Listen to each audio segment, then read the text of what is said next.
New at 10, many of us know the rewards of having a best friend, a loyal companion, a dog at our side.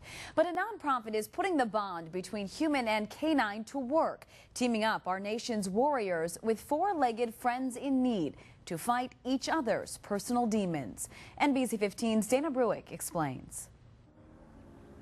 I'm a mentor and a Vietnam veteran, and I've been in the program for almost 3 years now. Here in South Beloit, it's a fantastic program. I have come so far. In a modest building. And it allows me to get out and help the veterans, the new veterans that are coming home from Iraq and Afghanistan and overseas now. Patriotism and a sense of purpose. For different reasons we have service dogs.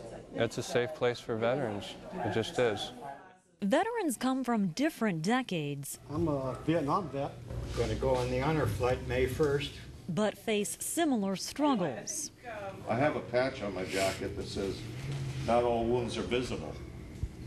I was shot 3 different times, but the worst wound was to the brain.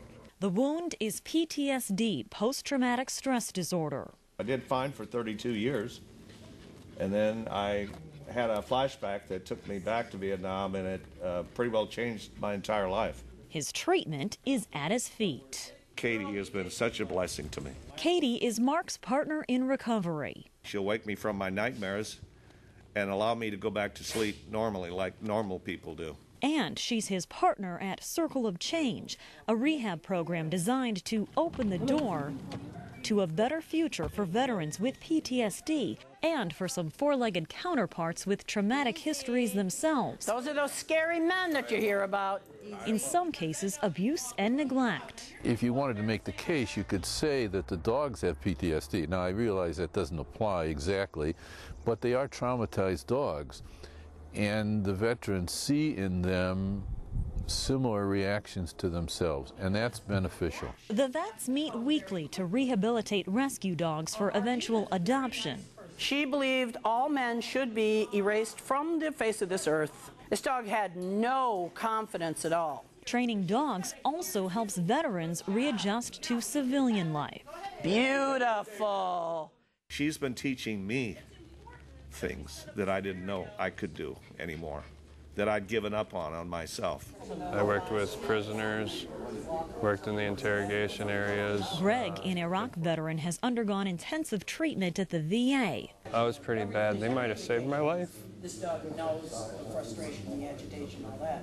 But his recovery stalled. The biggest thing for me, bigger than anything, is intrusive thoughts.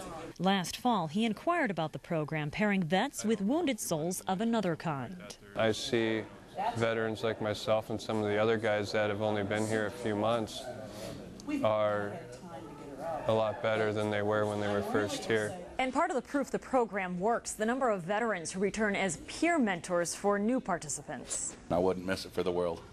Over half of the people here are volunteers from previous classes. Volunteers who've learned to help themselves by helping veterans of a different kind of battle, suffering similar but often unseen scars.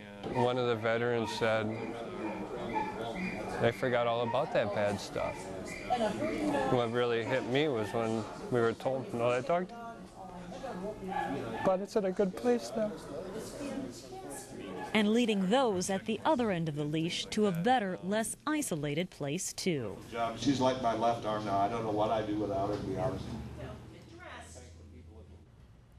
Some veterans eventually incorporate their own dogs into the 13-week training, but they do not need to have a dog or take one home with them.